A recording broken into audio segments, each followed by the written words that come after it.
I see many faces there, and I can see through your faces a picture of my life. I mean, I've been working here. Okay, doesn't really matter. It was nothing really important there.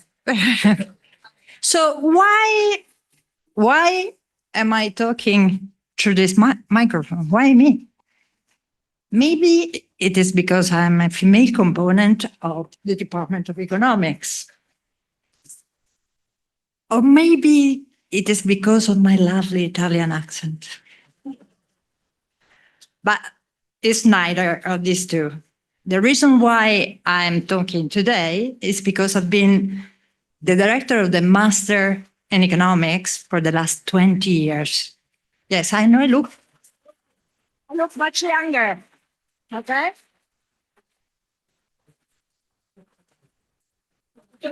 The Master in Economics has been a tremendous engine of growth and reputation for our department, the university, and our clients, the students. It has also accomplished to help us in the project of expansion of the university, given that these 30 students, very good each year, who help us with the teaching and research assistance. About 10 of them each year apply successfully to PhD in the States and in Europe. And by doing so, they spread the Di Tella gene throughout the world, being academics and professionals in the private and public sectors there. Unfortunately for us, some of them come back and help us teaching in our master. So this is a wonderful overlapping generation model. So the problem with this model is that you should look at what were the initial conditions of the model. The department size, 3. And then we were 5. When Martin and I came here, 5. And then now we are about 15 people. So how did we manage to get here? What happened? Well, the answer is with a little help of our friends. And fortunately, Juan, Andy, and everybody had very good and smart friends who helped us throughout these years, having a group of people coming as research and visiting professor, helping us doing our job of creating generations after generation of very, very good people here and abroad. So today I would like you to join me in thanking all our visiting professors who have made possible for us to grow and build a generation of wonderful academics, professionals, and friends. Here goes the list. Fernando Álvarez. Mario Vergara. André Blanco. Joaquín Brown. Ariel Burstein. David De Young. Juan Dubra. Federico Echenique. Francisco Espinosa. Alejandro Francetich, Pablo Fachelbaum, William Fuchs, Sebastián Galeani, Hugo Hoppenheim, Claudio Irigoyen, Pablo Kurlat, Finn Kidland, Ricardo Lagos, David Levine, Saul Lach, Alejandro Manelli, Rodi Manuelli, Marcus Miller, Shashikanta Nandevam, Juan Pantano, Juan Pasadore, Ivan Petrella, Diana, not your husband, otro Ivan Petrella, Demian Pouso, Morten Raven, Marcelo Veracierto e Ivan Verne. Thank you very much.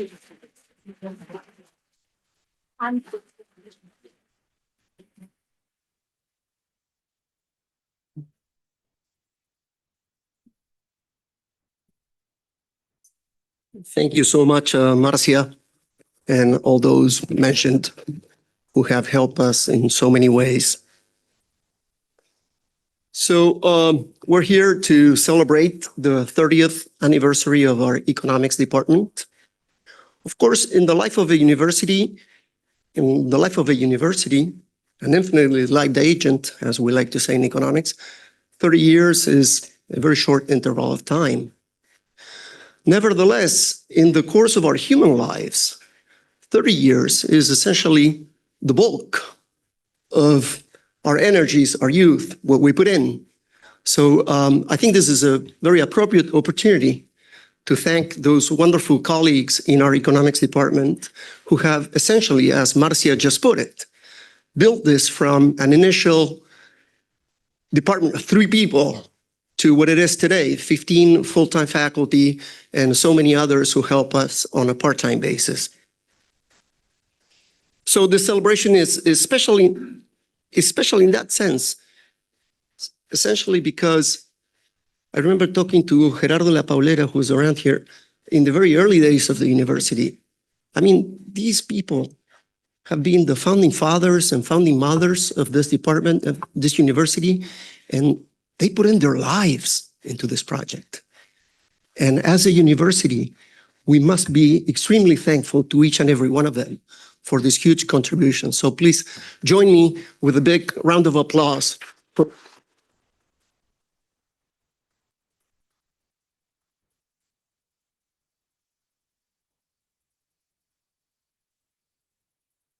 Now, in academia, we essentially measure outputs. We don't measure inputs. So talking about the quality of a people doesn't really convey the message. You got to talk about what they did. And our colleagues in the economics department have been extremely prolific in their production, both in terms of research published in leading academic journals, in teaching of high quality, and as Marcia just put it, our kids, our graduates, people who have gone through here, and either they go to the public sector or they go to the private sector, they go to policy forums or international organizations, or they go to academia. And essentially, it's the breeding force that kind of reproduces this crowd by being the future leaders of this profession. And speaking on behalf of the university, we are extremely proud of what this wonderful group of people have produced over these 30 years. Like I said, over both in research, high quality teaching, and in the production of our graduates. In many top research centers in the developed world, and also in central banks in Latin America, universities in Latin America and in Argentina, there is a little crowd, a little colony of Di Tella economic alumni. And that's something that we celebrate. Those are kind of our pilgrims who go off to the world and kind of keep pushing the frontier of knowledge and breeding the new generation of economists. So for all of these reasons, I think we should be extremely thankful today in this celebration in which, if you will, the strawberry at the top of the pie is the honorary degree that we are so proud to grant upon Professor Tom Sargent. So without further ado, let me turn this over to the president of our board, Javier Ortiz Batasha, who will who will speak on behalf of the board. Thank you.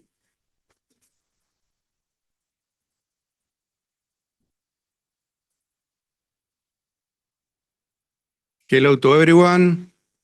My role here is very simple. I have to just comply with the idea of the organic chart that says that we have to follow certain steps to appoint Dr. Sargent, Professor Sargent, as Doctor Honoris Causa. So basically, I will read the step that we have already followed, as indicates our organic chart, In Buenos Aires, on the 15th of August of 2024, the Board of Trustees of University Torcuato Di Tella meets under the presidency of the chair, me? The chair gives the floor to the president of the university, Juan José Cruces, who invites Andy Neumeyer, there, full professor of the department and the director of the Department of Economics, to share with the board the proposal to award the degree of Doctor Honoris Causa to Professor Sargent. An applause.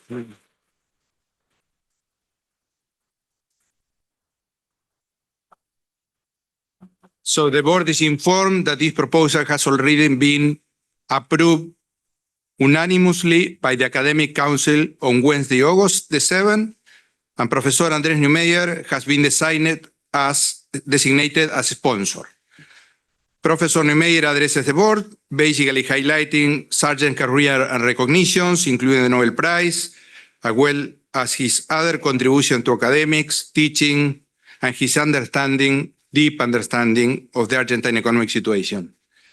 Furthermore, Professor Neumeyer emphasizes the connection of Sargent with the academic life of our university, another precondition, and the value that this honorary degree would have for our institution. The board welcomes this proposal and approves unanimously conferring the degree of Doctor Honoris Causa to the distinguished Professor Thomas Sargent. Thank you. I invite Andy to give the laudatio for Professor Sargent. Thank you, Javier. Thank you, Juanjo. Of course, I'm delighted to be here to grant Professor Thomas Sargent, from now on, Tom.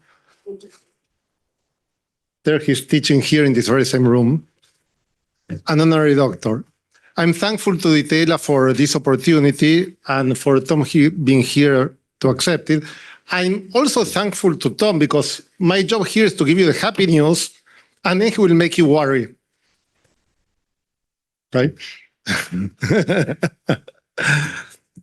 So this ceremony is our way of thanking Tom for many years of support to this once utopic idea of building here at Di Tella a research department that is located in Argentina. And as you know, we're also celebrating 30 years of economics at Di Tella. As Tom needs no introduction, I'm not going to go over his long vita, uncountably many contributions. It suffices to say that my artificial intelligence algorithm counted 243 scientific articles and 15 books in his resume. My words will be more an intimate portrait of Tom as a mentor to our community for 3 decades. So, I want to talk about these images here. The story of the university starts in 1991 when it opened its doors with 50 or 70 students under the leadership of Guido Di Tella that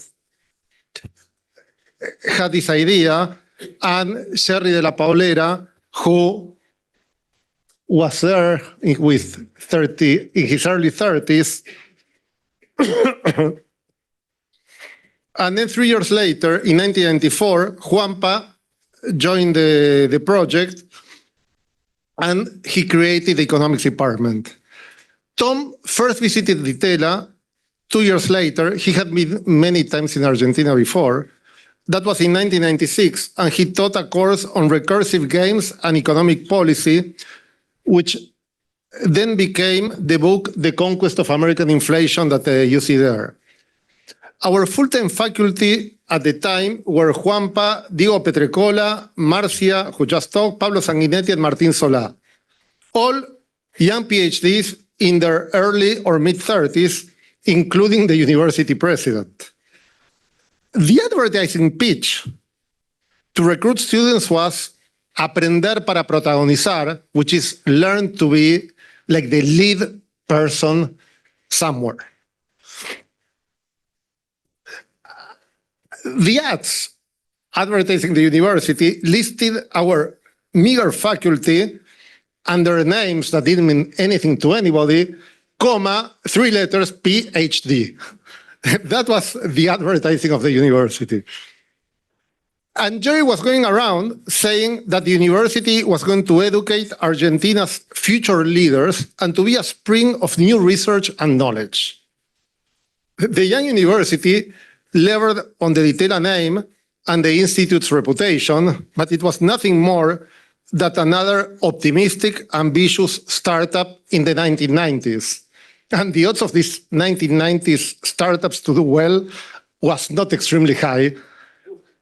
In Argentina, in these very early years, some giants in the profession endorsed the project and came to Buenos Aires to teach economics at Di Tella. Tom was one of them.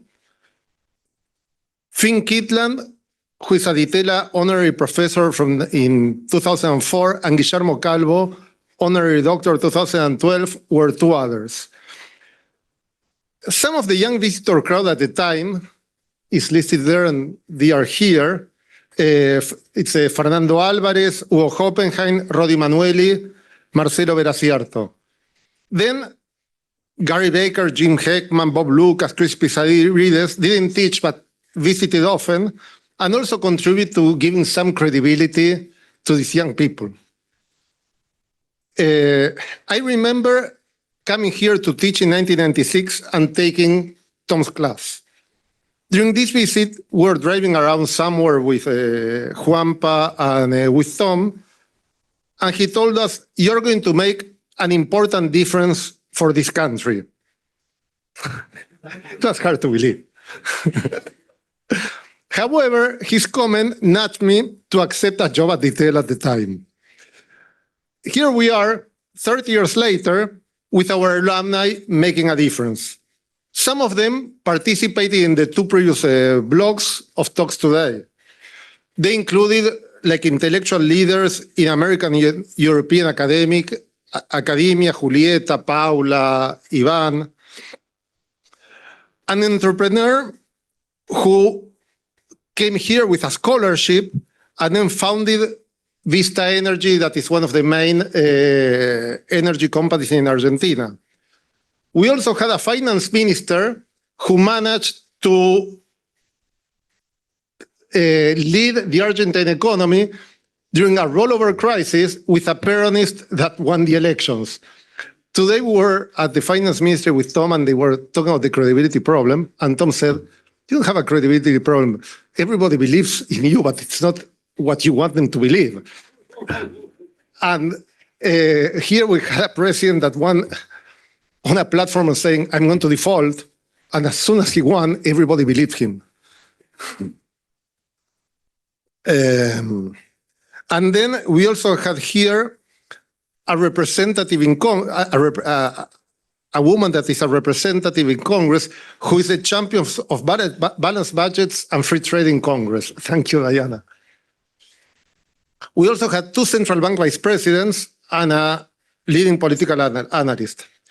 Another alum who couldn't be here today but had a conversation with Tom earlier today is the President of the Republic. And of course, there are many more that make a difference every day. Now, if we manage to make a difference here, and also in our research, it was primarily thanks to what we learned from our teachers. And Tom figures prominently among them. We all have a huge debt to Tom. In addition to his research, Tom's textbooks had an enormous impact in the classroom, Di Tella being no exception. The people that are old know macroeconomics in black and white. The color era came later. So these books illustrate how macroeconomics evolved over time. I'm going to read you some excerpts from these books. Following Tom's teachings about how to think about economics models, you will always listen to him and you have to ask yourself, who chooses what, when? Tom's black textbook represented the state of the art when my generation was in grad school. Tom writes in the book's introduction, the first 5 chapters, which I taught from 1970 to about 1974, describe the static analysis of various classical and Keynesian macroeconomic models. These chapters stress the important technical role played in the static analysis by the assumption that expectations are exogenous. That assumption prevents the models from becoming dynamic ones. These early chapters contain an attempt to find the people underneath the schedules and to tell stories about the ends that our decisions were imagined to be serving. The stories of these chapters, he writes, are not satisfactory by today's standards, that was in 1987, for they are not fully coherent. Keynesian and classical models of the type studied in these first 5 chapters consisted of collections of decision rules which were assumed to be fixed in the face of various policy interventions. Since the models were not random, and since they could be used to determine the path of future prices and thus actual inflation, essentially the repeated static analysis of each successive point in time, it was also natural to impose that expected inflation equals actual inflation. Imposing perfect foresight on price expectations had the effect of converting a static model into a dynamic one, which had to be analyzed with the tools of differential equations. The simple step of imposing perfect foresight meant that decisions rules would depend implicitly on the time path or rules for setting paths for future government policy variables. This theoretical observation is the basis for the Lucas critique. It destroyed scientific grounds for believing that policy conclusions drawn from Keynesian models. It also created a challenge to find methods for studying macroeconomic decision rules which respond systematically and predictably to government's choice of strategy or time path for its future variables. So essentially here we have a challenge. So then by the time my generation, Juanpa, Fernando, we started to teach in the early 90s, the state of the art was the great book, Dynamic Macroeconomic Theory. But macroeconomics had changed by then. When we read the introduction to the new book, it says, the task of macroeconomics are to interpret observations on economic aggregates in terms of the motivations and constraints of economic agents and to predict the consequences of alternative hypothetical ways of administering government economic policy. So all the book has general equilibrium models where everything is completely spelled out, clear, and so on. Macro had made a lot of progress between the black and the gray books. However, if one would ask who chooses what, when, the gray book had a problem. The government was not deciding anything. So the book evaluates feasible government policies. The challenge of an equilibrium to do with time consistency and many other things was still out there. And then the color era of macroeconomics arrived. So we have recursive macroeconomic dynamics in the editions 2000, 2004, 2012, 2018, and I heard a rumor that there is a forthcoming one. Congratulations. Black.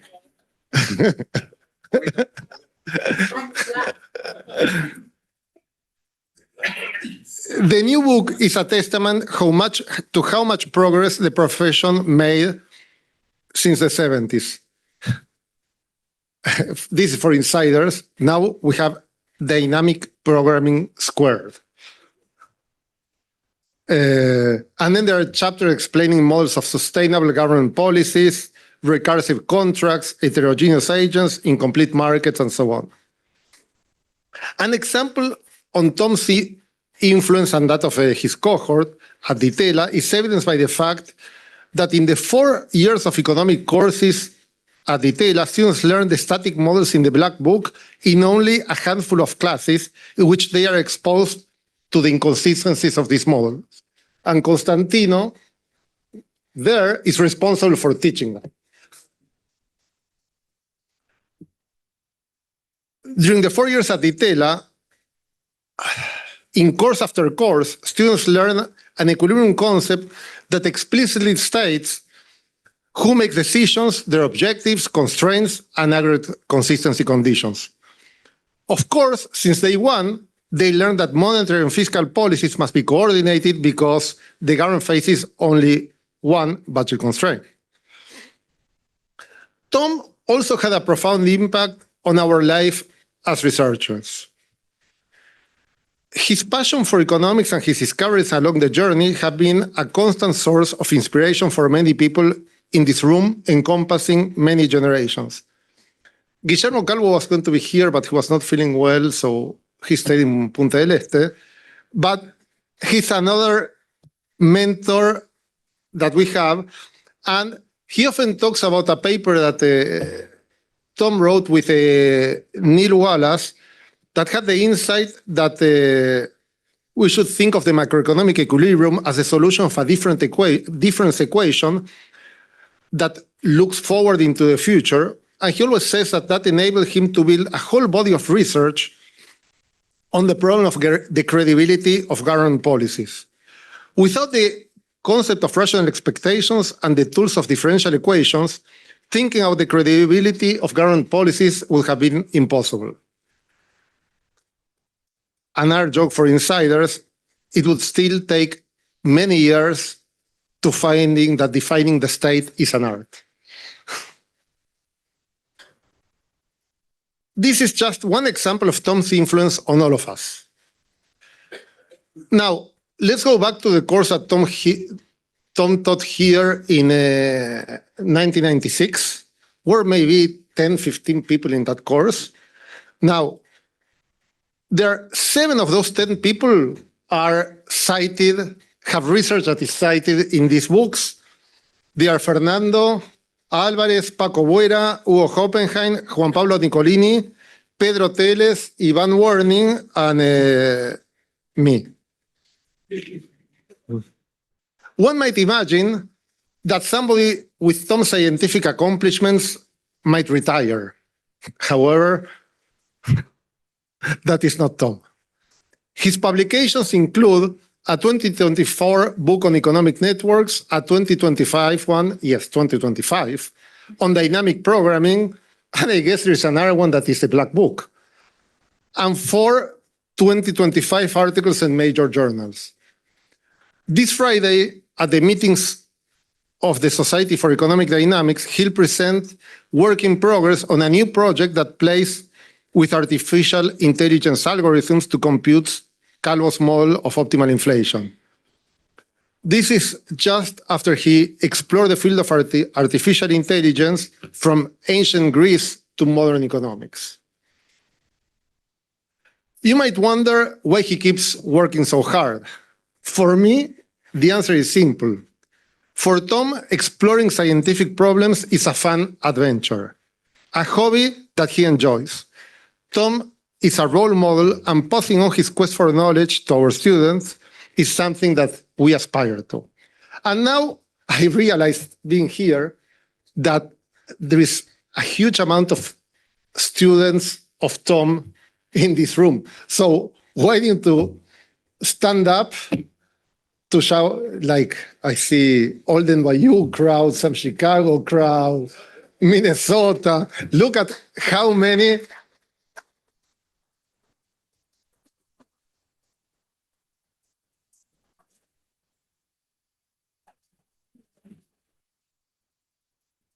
So, Tom, thank you for being our teacher.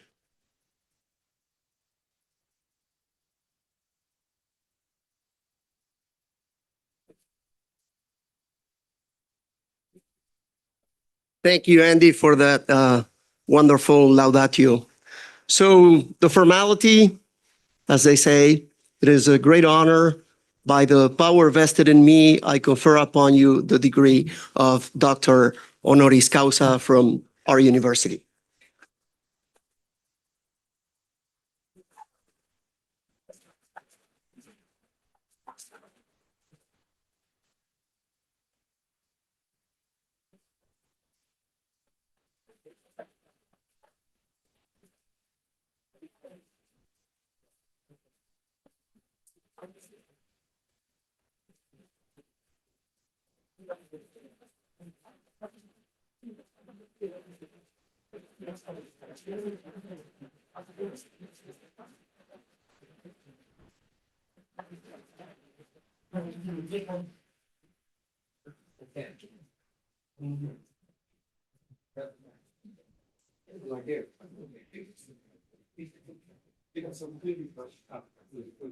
So it's gonna.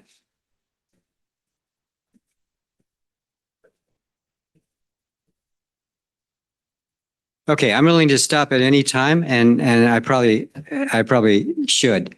I'm going to make a liar out of Andy, as you go. But if you were in my class, you already know that. So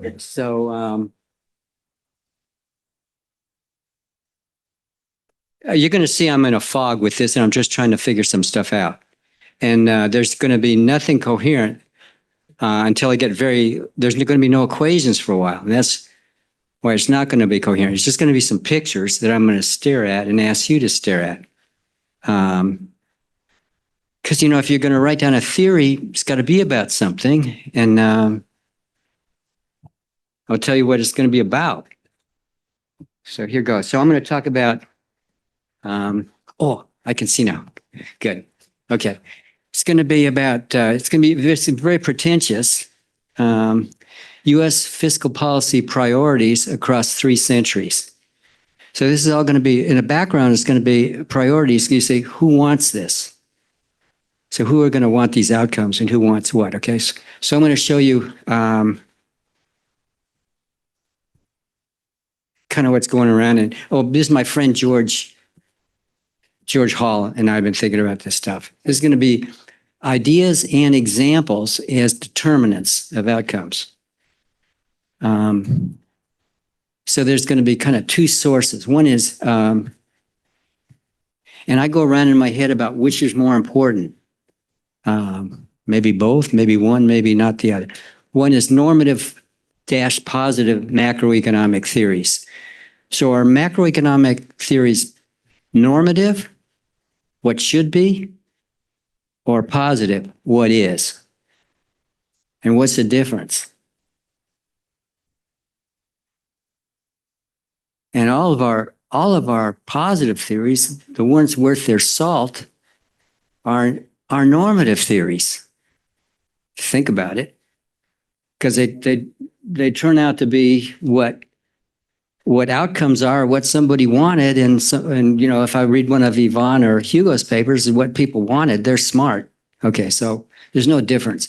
So that's one source, and you'll see it in the background. Watch for that. And the second is, what are the examples? Epochs and episodes in economic and political history from other times and other places.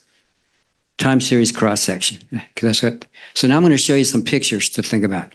Okay, so I'm going to start off with example. Here's what I'm going to go. Examples and counterexamples. So, you can learn. Actually, if you're a good parent or bad parent, even if you're a bad parent, you're a great counterexample for your kids, and you're learning. Okay, so that's the way I justify my. Okay, so I'm going to give you examples and counterexamples for whom? For my country, the United States. Okay, and examples in what? So the example I'm going to say is the United Kingdom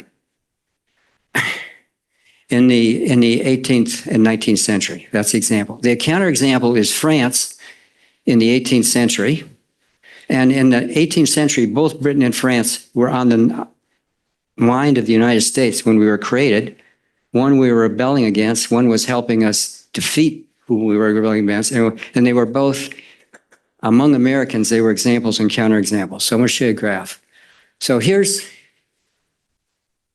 you may think this is a simulation from a normative model. So what this is those are government expenditures and receipts in the United Kingdom from 1688 to 1789.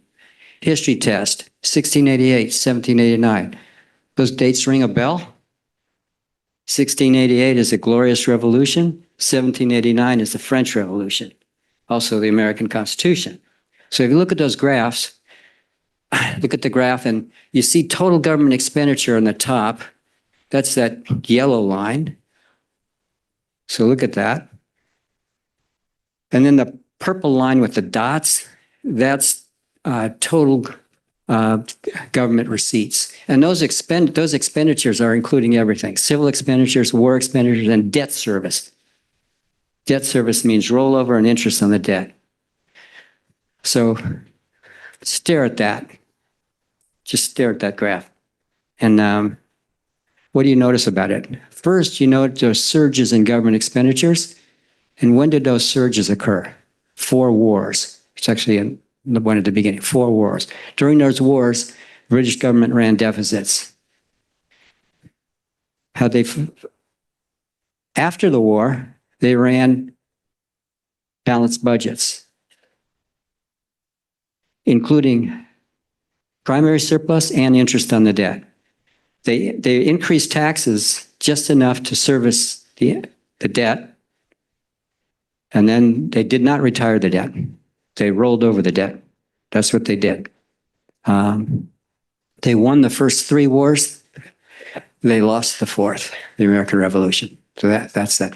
If I look at that, okay, by the way, these guys were also, both the Americans who thought the UK was a model, and the UK people that put this together, who made this happen, they were very influenced by Isaac Newton, Principia, and the law of gravity. So this is hallucinating, but why not? ChatGPT, let's do it. I see a law of gravity there. Where do you see the law of gravity? Well, look, government expenditures can deviate from tax collections temporarily, but they hug it. That's the law of gravity. And Britain is running a present value budget balance at all time, and they're on the gold standard. They're on the gold standard. Okay, that's Britain. Here's France. Okay, that goes from the dates matter. Data are hard to collect. Francois Velde collected these, 1755 to 1789. This is a test whether 1789, does that date ring a bell to you? It should. Okay, French Revolution. Okay, and the way Milton Friedman would say it, the proximate cause, Milton Friedman would never say cause. No disrespect, or did Friedman mean disrespect for causal inference people? He would never use cause. He would say proximate cause. The proximate cause of the French Revolution was a fiscal crisis and the violation of the law of gravity. So what you notice is total government expenditures are, you could see, during the 18th century, France repeatedly defaulted. Britain never defaulted. They defaulted repeatedly. And then in 1775, they had a new, 1775, does that date ring a bell? They said, we're never going to run budget deficits again. And the law of gravity was almost holding in 1774. A great economist, Turgot, read about him. He knew about budget balance. We're going to balance the budget from now on. And we're not going to have big military expenditures. But starting in 1775, they started doing it. And they started helping the United States. They helped, military expenditures that helped the United States defeat the British. And it broke their budget. And every year they tried to balance the budget, and they couldn't. That regime, they could not balance the budget. And the king of France decided there was only one way to balance the budget, is to have a constitutional convention to rewrite the Constitution. Okay, he called the National Assembly, and you know what happened there. There's another story. So those are that. I'm going to say that's inferior practice. And okay, so now I'm going to show you. I'm going to show you one more example. Okay, this is a graph of UK and US price levels. Okay, Britain is on the gold standard, and Britain is blue. So Britain is blue. So stare at that. And the US is gold, except before, you see that red line? That's America during the American Revolution. So just ignore that, although that had an effect. So that's the US price level. And those are logs. Okay. So look at the dates. It goes from 1750 to 1960. Okay, 1960. Okay, so what you'll notice about that is, well, do you kind of see a law of gravity there?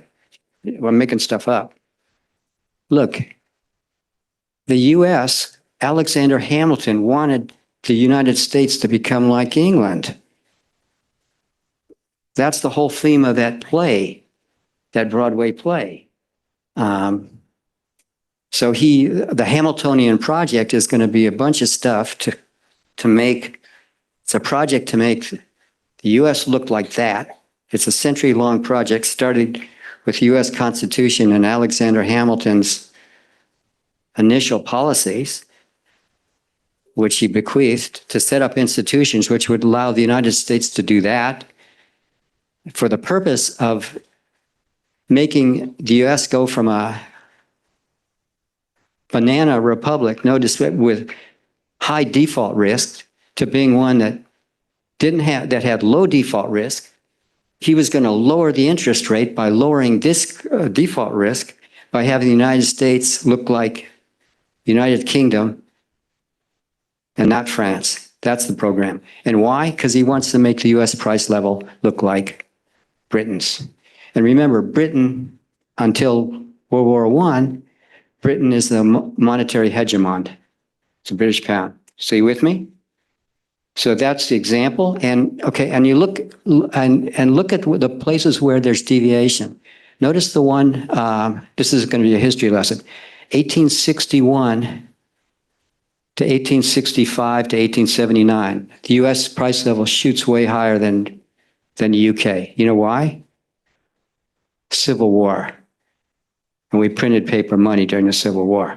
But look, it came back down afterwards, and so on. And we could extend this and tell somebody, okay, so that's that. So I'm staring at that. Okay, so now here's the graph I want you to look at.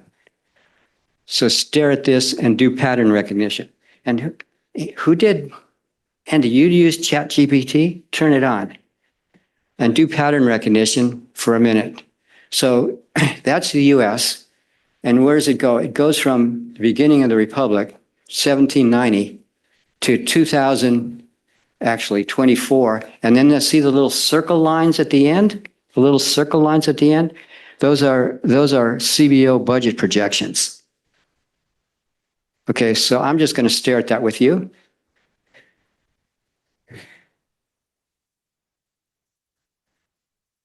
And compare that with the British one. So what you see, I'm going to tell you what I see. I see in the 18th, dyslexia, 19th century, I see two big wars. The War of 1812, where there's a big deficit during the war. You barely see it. And then after the war, there's a big surplus. Okay. You also see, and then look at the Civil War. And what you'll notice is government expenditures, a big surge during the war. Look at the Civil War, big surge, big deficit because the blue line's way higher than red. But then after the war, the red line's higher than the blue. And that's surpluses. That's surpluses.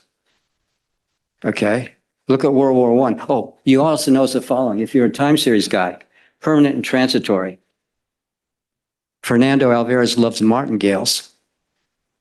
Actually, so does Yvonne. Okay. So guess what? Government expenditures, every big war the United States has had, there's been a big surge in a temporary surge in government expenditures, followed by a permanent component that stays there. So if you notice, government expenditures do not go back to the previous level. They stay permanently higher.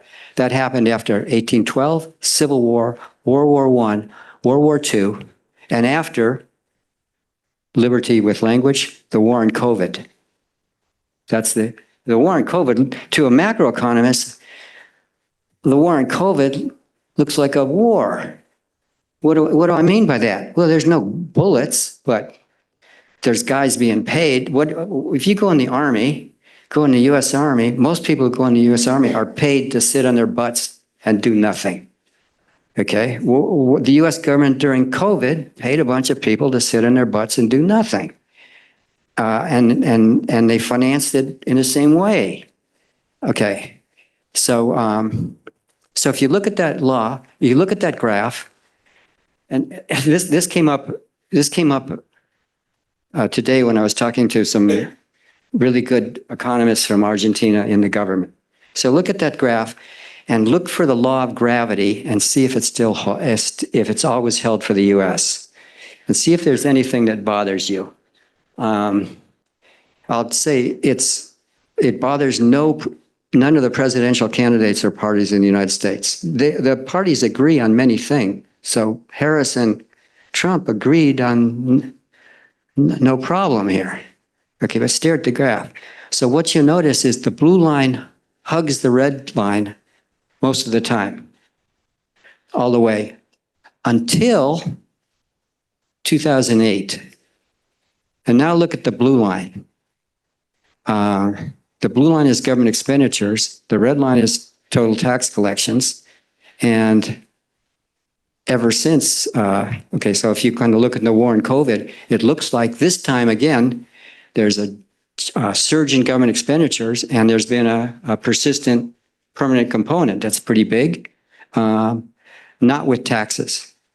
And those dots, they go out, and those are conservatively, so it's right at the end, and those are big numbers.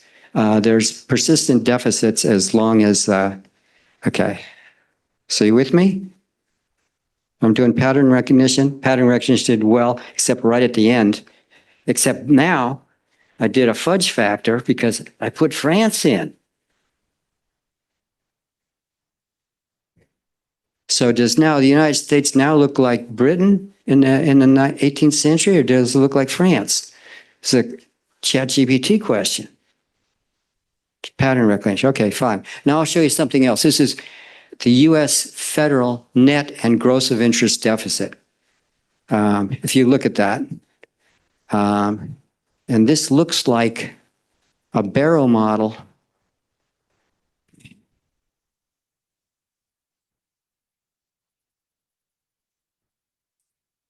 until 2008. Okay, so those are my things. Now I'm going to show you one more thing, just some more pattern recognition. Okay, and I'm setting up something. So once I show you these graphs, okay, I can see if you're like a master's student or an undergraduate, you can make fun of me because so Andy gives this big talk and he's talking about these Bellman equations. The guy doesn't. It's a big disappointment. Okay, but Lucas was staring at like this, like stuff like this before he wrote his Bellman equations.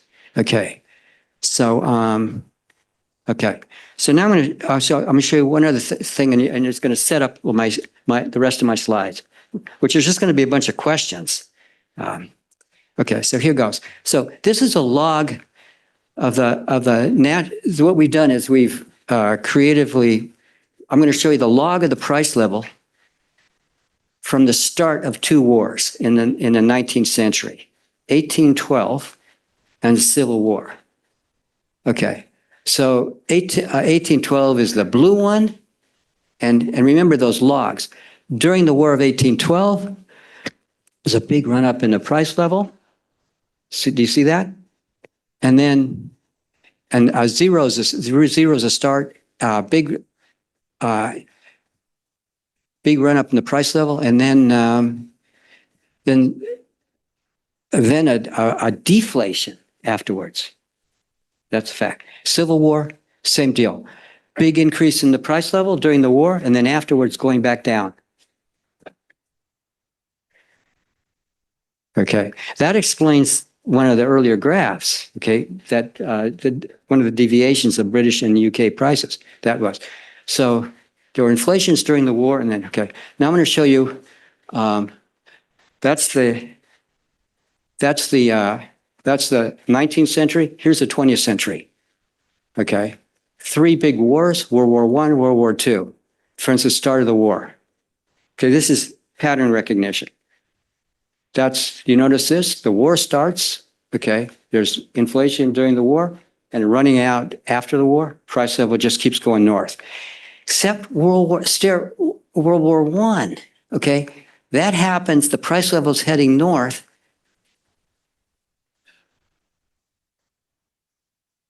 Until it goes to a peak. When's the peak? 1929. And then it comes down, shuts down like 1933. And then Roosevelt leaves gold and it starts going up again. But actually, okay, this is what I think. This is animistic. I think the price level actually wanted, that price level after World War I, it actually wanted to do that. It wanted to go back to the gold standard, because what happened was the gold exchange standard became unraveled and we're going back to the gold standard, and Roosevelt saw that coming and Irving Fisher saw it coming and he didn't want it because it was going to transfer a bunch of resources from debtors to creditors, and he wanted to reverse that. So that's why he stopped it. Okay, so there's World War II, and there's war and COVID.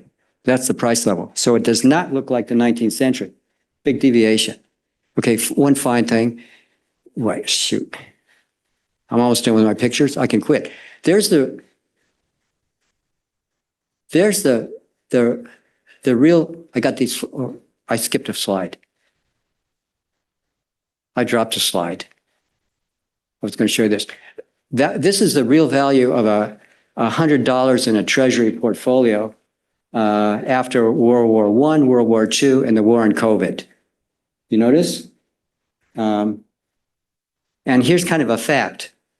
This is an arithmetic fact. In the early part of the war on COVID, the U.S. is running a big net of interest deficit.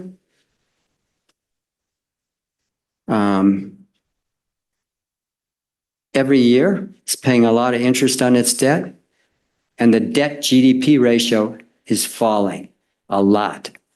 Got that? The debt GDP ratio falls despite persistent deficits. How could that happen? The real value of the debt, inflation, it was an unanticipated inflation, it wrote down the debt. Okay, we'll come back to that. Okay, so those are patterns. And now, in the 19th century, shoot, I have dyslexia. You are suffering from this. In the 19th century, if you invested $100 in a federal portfolio, it took a hit during the war, and then after the war, you got really high returns. This was flipped.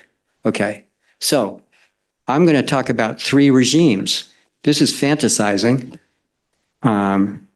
Otherwise known as pre-theorizing. This is pre-theorizing.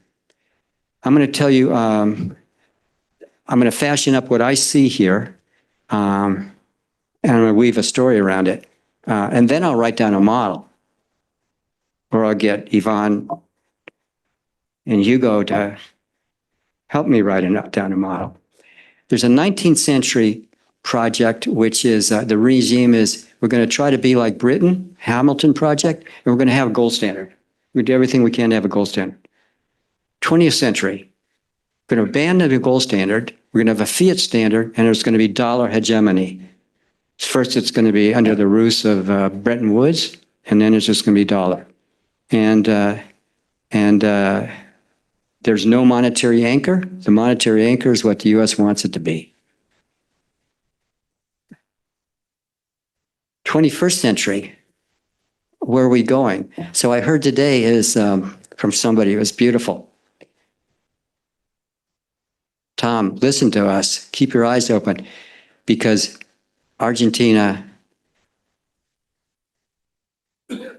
as of the end of 2023, was your future.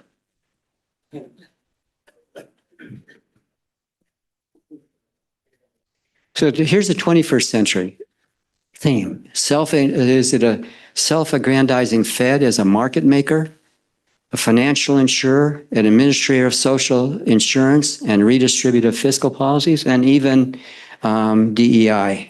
Hate to tell you, Jesus Villaverde is writing a book on this. Or is it a passive Fed subservient to dominant Congress and Treasury? Which is it going to be?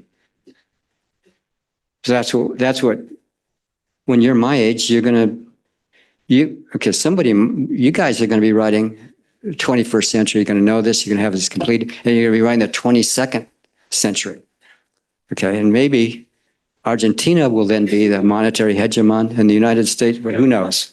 Okay, so so here's the whole project. So this is a research proposal, and I have to tell you, if you're a student, a master's student, I'm scared to death to talk in front of Hugo and Yvonne. So this is kind of like a thesis proposal. So here's the idea. I'm gonna look at those data, and I'm gonna tell you, I'm doing machine learning and classification. I made up the classifications, those three regimes. I'm gonna look for similarities within regimes. I'm gonna look at similarities across regimes. I'm gonna look for differences across regimes. And I'm gonna make up stories about transitions between regimes. That's the research program. Like most, just because if you're a student, I consider my students, most of these research proposals that I would show Hugo or Yvonne are dead on arrival. So, okay. So here goes. So here's how I'm going to put flesh on this. Here's kind of the research thing. I'm trying to get up the courage to write this up. That's what here's our ideas and examples as forces. I'm going to say more about that.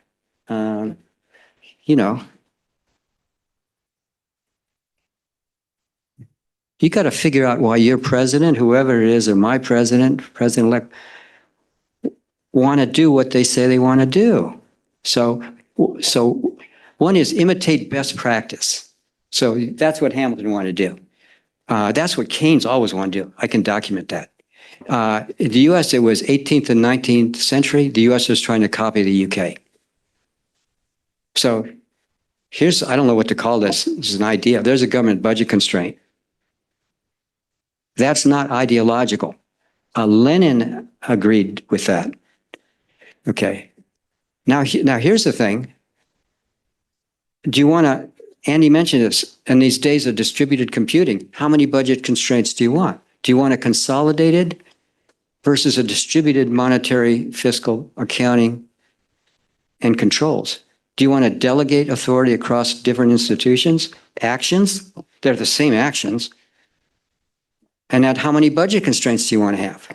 So guess what? See, the United States in the 19th century, we didn't have a central bank. We had a Congress that decided everything. It designed every bond. I'll come back to that. And it ran monetary policy, just like the Constitution said. Okay. Then another, now this goes back to, so now you're going to do, so you have to run monetary policy of some kind. You can dollarize. U.S. could have, actually we did it first. We dollarized when our country started, this is a quiz, we dollarized right from the beginning. And what was our currency? Now, here's the question. What language was the dollar written on in the United States? It's a trick question. I'll give you a hint. You know the language better than I do. It was the Spanish dollar. It was the Spanish dollar. And for 2 or 3 years, that's what it was. It's what our debt was denominated in. And then we decided we didn't like the picture of whoever it was. You know, we wanted a picture of an eagle on it. So we copied the Spanish dollar and called it the US dollar, but it's the same thing. And Spanish coins circulated in the United States until 1857. Okay, so now the question is, if there's paper money, what's the paper money going to be? So go back to Adam Smith. I'll come back to Adam Smith said, well, you could have paper that was as good as gold. And he called it a real bills.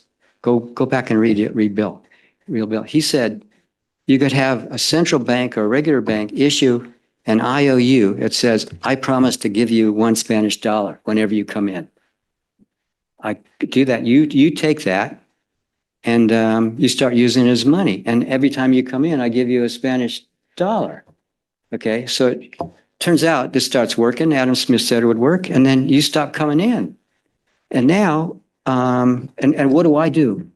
Well, I don't hold the dollars. I can actually make loans to guys who are holding inventories. I can do short-term commercial credit that's risk-free, and that's called a real bill. And that's the real bills doctrine. And anyway, so that's one idea that's lurking. So there's a love-hate affair in the United States with the real bills doctrine. Guys at Chicago before you called it the real bills fallacy. And Adam Smith said it was the real bills doctrine. Okay, and it was written into the Federal Reserve Act. Then it was taken out, and then Bernanke didn't admit it, but he put it back in. And then finally, there's the Phillips curve. Didn't exist. It was discovered, and it was undiscovered. Okay, so that's an idea. So then now the question is, how many budget constraints are there? We'll go. How many budget constraints are? So it sounds easy. You could say, Andy, not to contradict Andy, he said there was one. Well, really? So in the 19th century, here's how the Congress did it.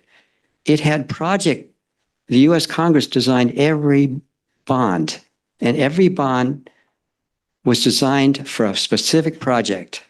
You know, I'll give you an example.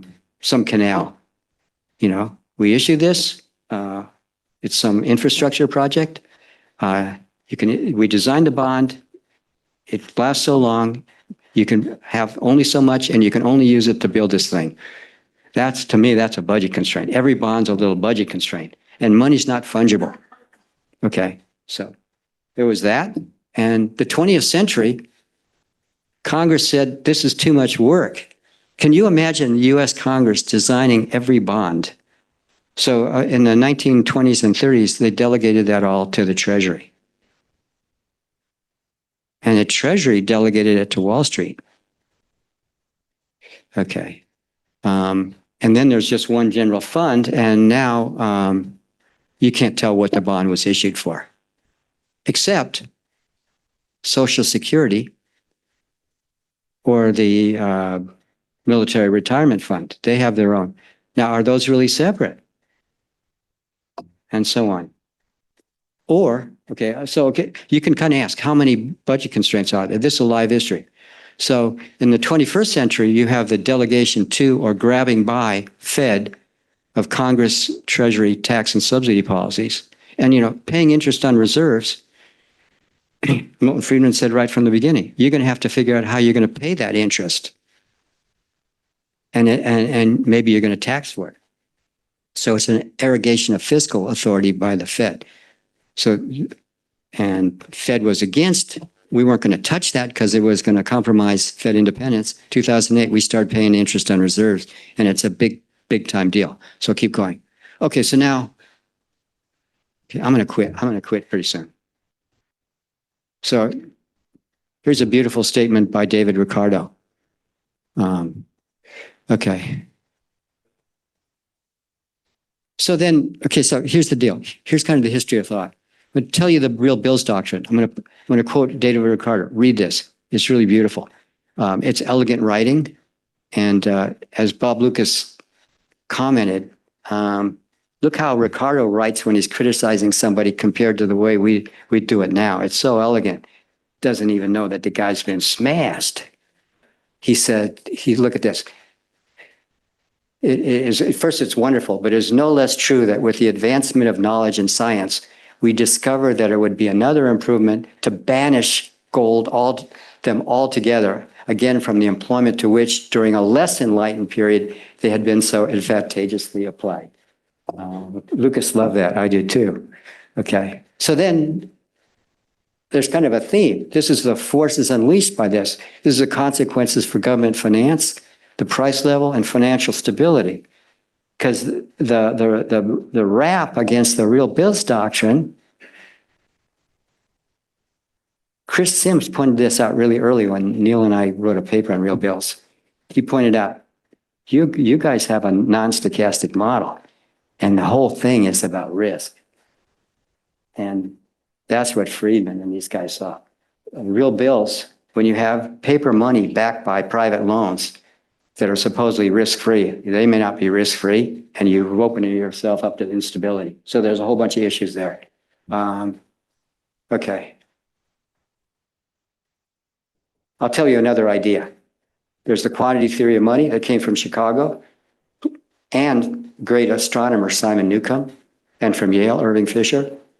The whole point of the quantity theory of money was you could do away with the gold standard, and you could actually have more stable prices than you could under a gold standard. That was a promise. Didn't work out well.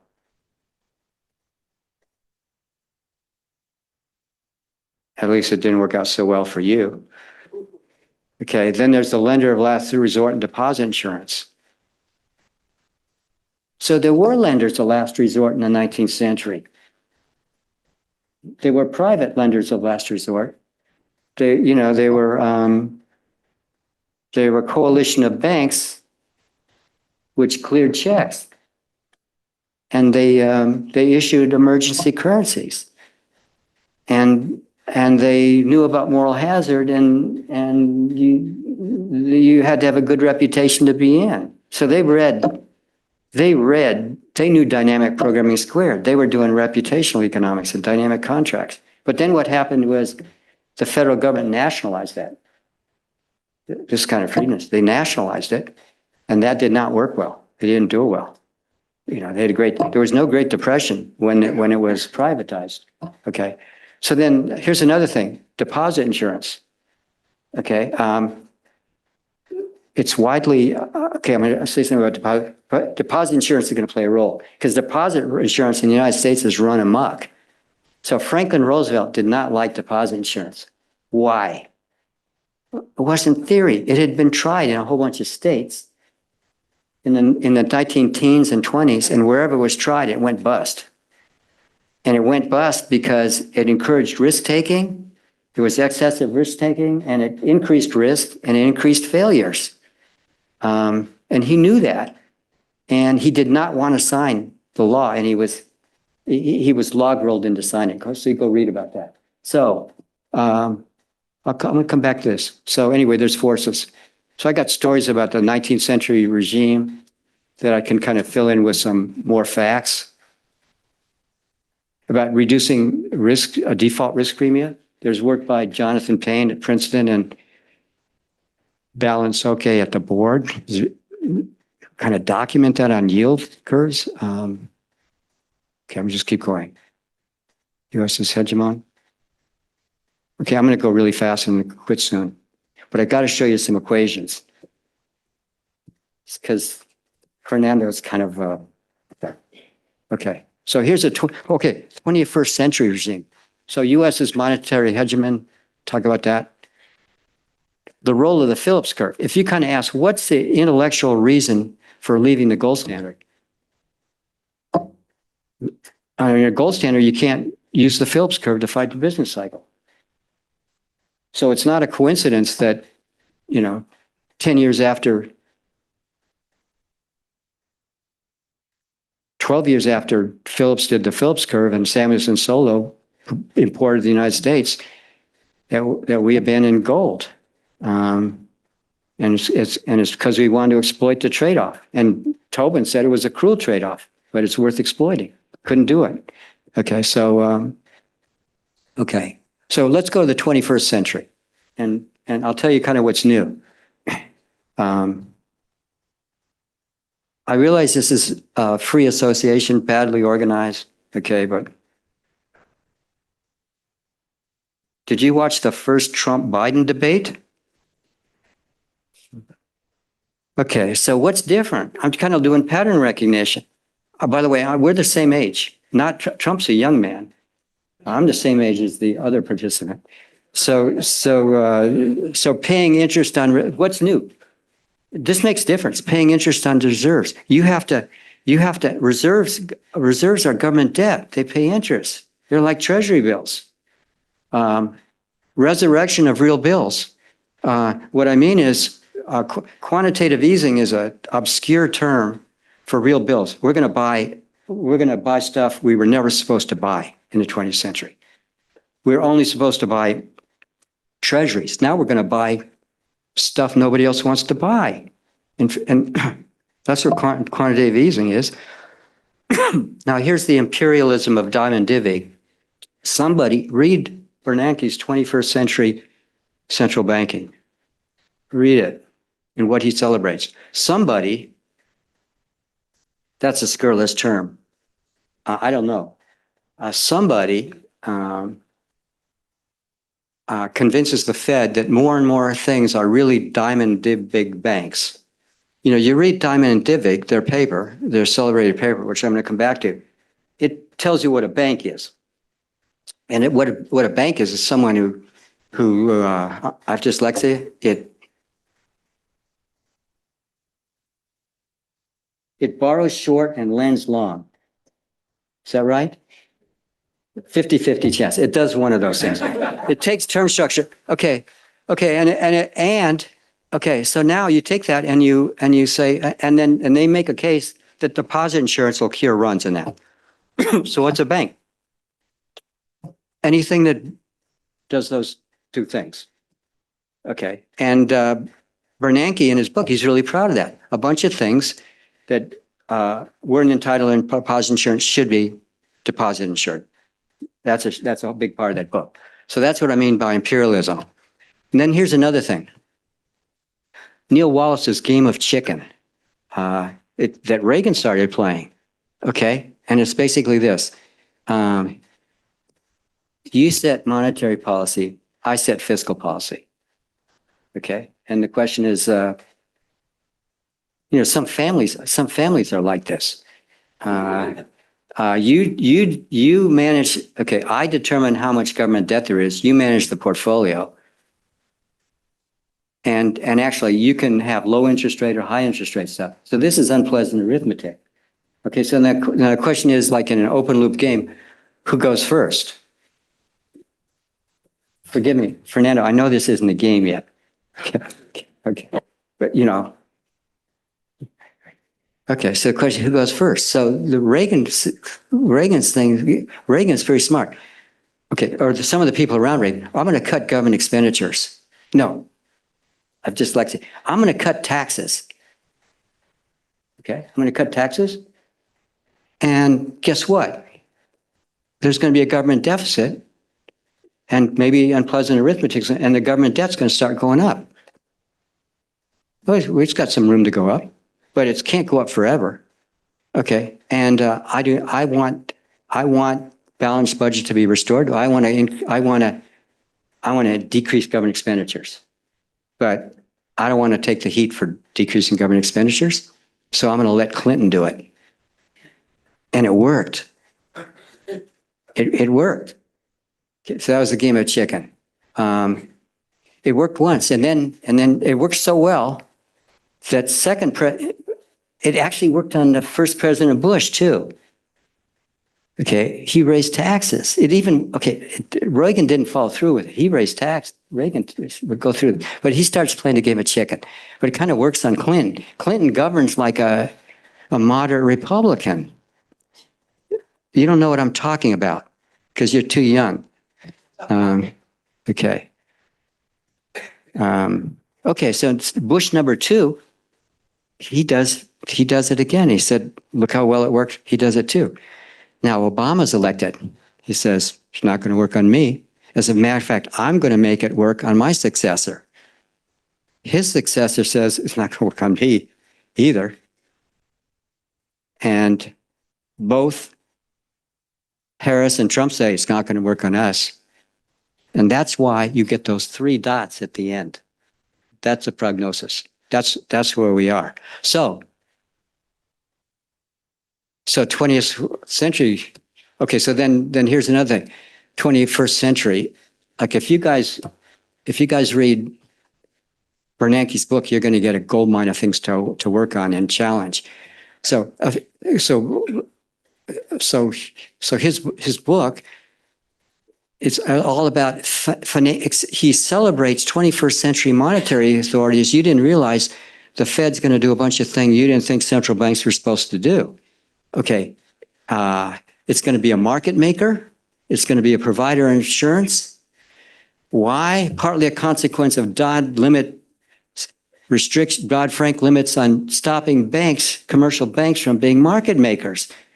Well, if the market if you're gonna nationalize market makers, who's gonna do it? The Congress, the U.S. Congress, the Fed. So it's a nationalization of market making. That's my language. It's not Bernanke's. Bernanke's very sophisticated and polite, but that's what he's saying. And then Hank models, no disrespect, they elevate the insurance role of central banks. And you kind of you recompute Taylor rules and Hank models, and they don't look like Taylor's Taylor rules. You stop calling him Taylor rules, you know? Okay. And then finally, I'm just going to put this in because of, I'm the one, I've kind of read as many Murray Rothbard books as your president. And what Murray Rothbard has a book called The Progressives, and it's an interpretation of the founding Fed. In his view of the Fed, it's an administrator of a bank cartel. And now, that's not totally crazy. And it's a regulator, and it's regulating in whose interests. So now you kind of ask, in modern times, who should be licensed to use blockchain technologies? Banks, Feds, or new interests? And it's IO. It's who's going to, is the Fed regulating that stuff to protect incumbents? And you know who the incumbents are. Okay. Okay, so there's Bernanke. Quantitative easing. So, oh, here's another thing. Bernanke says, who I admire a lot. I admired him more before I read the book. Because this book. So he's celebrating the expansion of powers of the 21st century Fed, and he says it's progress. It is progress in a certain way, you know. Forward guidance. Ask what forward guidance is. I would ask some of NYU students who do know some game theory, more by my standards. So what I think of forward guidance, it's pretending to be open loop. Make a bunch of forecasts of what I'm going to do, and you better believe me. While I also claim to be closed loop, you know, recursive. And I say I'm data dependent, meaning history dependent policy.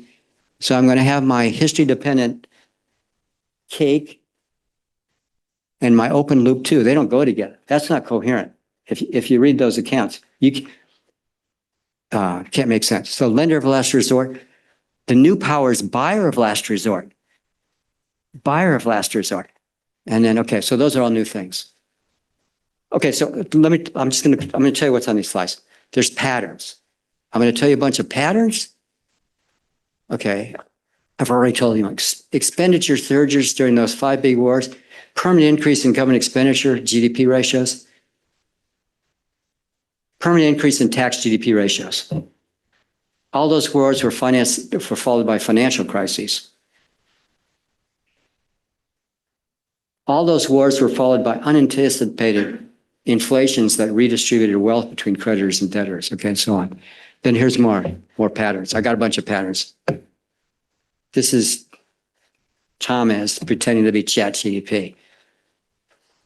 Patterns within and across. Then I have correlations across regimes, correlations within regimes. That's what this is. Okay. Differences across regimes. Then I have stories about transitions.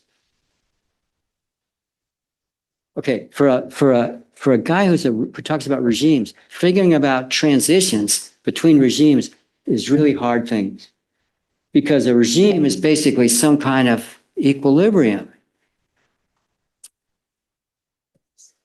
So it's either it was an equilibrium or it wasn't. So it's kind of contradiction to see I'm going to have a regime switch. I'm violating that. Okay. So then I'm kind of, okay, I kind of told you that. Okay, now, this is, can ignore this for my self-esteem. Okay, I'm going to show you some present value calculations. I'm going to write present value budget constraint, and this is related to, it's a rewriting in some ways of Yvonne's really nice recent paper in the QR. I'm going to rewrite the present value budget constraint. I'm going to write it that way, and I'm going to use something, summation by parts, integration by parts. I'm just going to do that, and I'm going to rewrite the budget constraint. And there's two ways. That's essentially what Yvonne did. One is useful for unpleasant arithmetic. The other is useful for surprise inflation. And I just do that. And then, anyway, this is Yvonne's paper. Part of it. It's beautiful. Yvonne's paper is about, it's beautiful. It's got a statement of something's invariant. With fiscal dominance, I'm paraphrasing, something's invariant. This object's invariant. And it's basically the present value of seigniorage. And you can affect when you deliver it, but you can't affect the amount. That's invariance. Okay. And then here's surprise inflation. So if you generate surprise inflation, what you can just manipulate this equation. So what Lucas once said, he said one of the main lessons of the macro in the 1970s is the distinction between expected and unexpected inflation. That's what's true here. Unpleasant arithmetic is all about expected inflation. Hate the language. Fiscal theory of the price level is all about unexpected inflation. And the reason that's true is this is a quote from a paper by Bassetto. In response to an adverse fiscal shock like war that reduces anticipated future real tax collections relative to prospective government expenditures, fiscal balance can be restored in one of three ways, and it will be restored in one of those ways. That's arithmetic. You can increase taxes and expenditures to restore present value net of interest government budget. So you increase the net of interest surplus. Method one. Two, you can increase future seigniorage by raising prospective inflation. You impose the inflation tax. Sound familiar? It's a great tax because the guys in this room probably weren't paying that inflation tax, you know. My relatives are living in the slums where I came from, they're paying it. So it's a really nice regressive tax. Or the price level can be allowed to jump immediately in order to lower the value of liabilities previously issued by the government. And actually, I should show you something. Oh, I just want to say something about Diamond Diddy. One thing go read the concluding section of Diamond Didvig. And I think the people that celebrate the everything the imperialism of deposit church should read this. Here's what they say. What he says is blah blah blah. Our model. It's a very nice concluding section because it's like a referee's thing. They say, we ignored the choice of bank portfolio risk. He said, if the risk of bank portfolios could be selected by a bank manager, unobserved by outsiders to some extent, the regulators, then a moral hazard problem would exist. In this case, there is a trade-off between optimal risk sharing and proper incentives for portfolio choice, and introducing deposit insurance can influence the portfolio choice. It appears likely that some form of government deposit insurance could again be desirable, they're hedging, but that it would be accompanied by some sort of bank regulation. And then they say, go read a 1978 paper by Carrican and Wallace, where they say, because of moral hazard, if you deregulate banks, you better get rid of deposit insurance. And they cite that.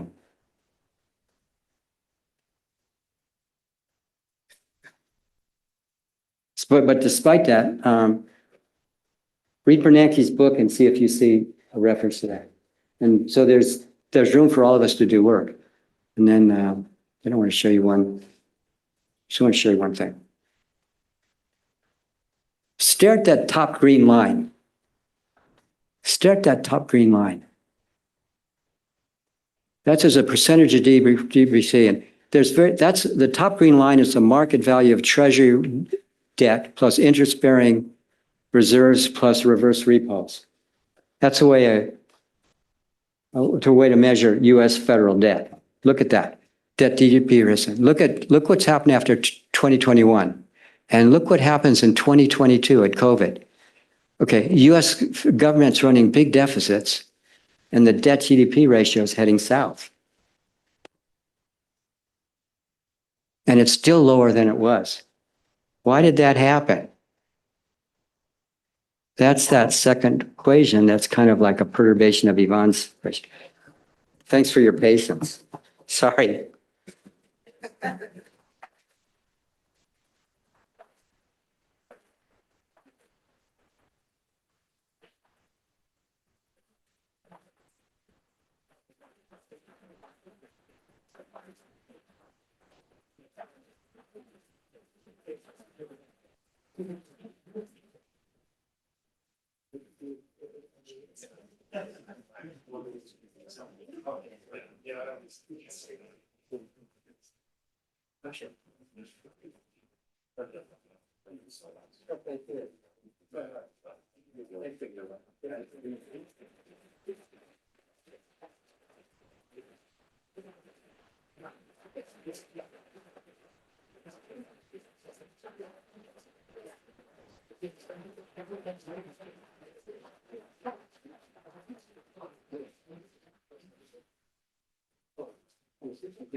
I have an announcement. There is a cocktail with champagne, food, asado in the ground floor. So when you exit the room, you take the stairs down and you'll find the food.